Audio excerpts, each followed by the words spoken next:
Mention பண்ணியிருக்க சைஸ்க்கு cloth எடுத்திருக்கேன்.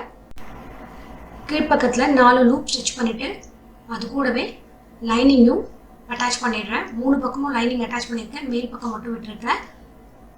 இதில் 3 பாக்கெட் வைக்க போகிறேன், அதோட கிளாத்தும் ரெடி பண்ணியிருக்கேன். ஹேண்டிலுக்கு இந்த கவரோட ஹேண்டில் தான் யூஸ் பண்ண போகிறேன். ஸோ அதோட சைஸ் என்னவோ அதுக்கேற்ற மாதிரி மார்க் பண்ணியிருக்கேன். லைனிங் ஆல்ரெடி மடித்து தைச்சிட்டேன். ஸோ மெயின் கிளாத்தை மட்டும் அதோட சைஸ்க்கு மடித்து தைச்சிக்கலாம். ஃபஸ்ட்டு ஒரு பக்கத்துலேருந்து நம்ம சென்டருக்கு இந்த பக்கம் எங்கே மார்க் பண்ணமோ அந்த இடத்துல உள்பக்கமாக ஒரு 1 சென்டிமீட்டருக்கு ஸ்டிச் பண்ணிவிட்டு வெளியில் எடுத்துடலாம். அகெயின் இந்த பக்கத்தில் சென்டர்லேருந்து எந்த அளவுக்கு மார்க் பண்ணமோ அந்த இடத்துல மார்க் பண்ணிக்கிறேன். அந்த இடத்துல அகெயின் 1 சென்டிமீட்டருக்கு ஸ்டிச் பண்ணிவிட்டு மறுபடியும் ரிவர்ஸில் ஸ்டிச் பண்ணிவிட்டு மீதி இருக்கிறத கம்ப்ளீட்டாக ஸ்டிச் பண்ணிக்கலாம்.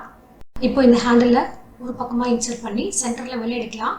நம்ம கரெக்டாக இந்த ஹேண்டில் அளவுக்கு ஸ்டிச் பண்ணிக்கிறதுனால அது நல்லா டைட்டாக ஃபிட் ஆகும், ஹேண்டில் வெளியே வராது.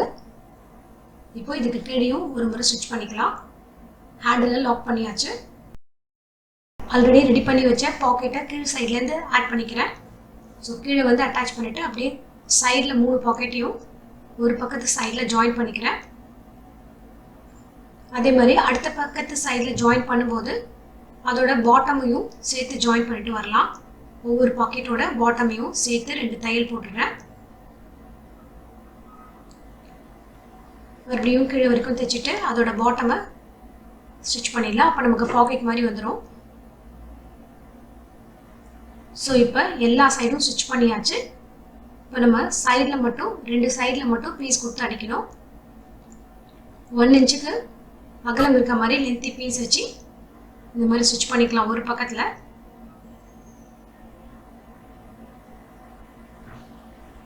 இப்போ அதை ஓப்பன் பண்ணிவிட்டு எக்ஸஸாக இருந்தால் கட் பண்ணிவிட்டு அப்படியே மேல் பக்கம் மடித்து தைச்சிக்கலாம்.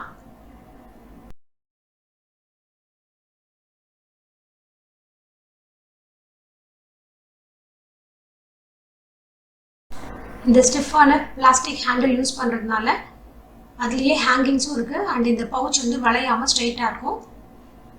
ஸோ இந்த லூப்பில் வந்து நம்ம ஹெட் பவு வச்சுக்கலாம்.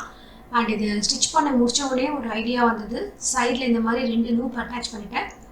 ஸோ இந்த மாதிரி ஹேர் பேண்ட்ஸ் கிளிப்ஸ் எல்லாம் உள்ளே போட்டு அதை எடுக்கிறதுக்கு கஷ்டமாக இருக்கும். ஸோ அதுக்காக வேண்டி 2 பக்கமும் ஒரு 7 இன்ச்சுக்கு இந்த மாதிரி இது உள்ளே நம்ம ஹேர் பேண்டும் போட்டுக்கலாம், இல்லைனா இந்த மாதிரி கிளிப்ஸும் வச்சுக்கலாம். ஸோ இந்த மாதிரி ரெடி பண்ணியாச்சு. ஸோ இந்த பவுச் எனக்கு ரொம்ப யூஸ்ஃபுல்லாக இருந்தது. இந்த வீடியோ உங்களுக்கு ரொம்ப யூஸ்ஃபுல்லாக இருக்கும்னு நினைக்கிறேன். Thanks for your love and support. See you all in my next video. Have a great day.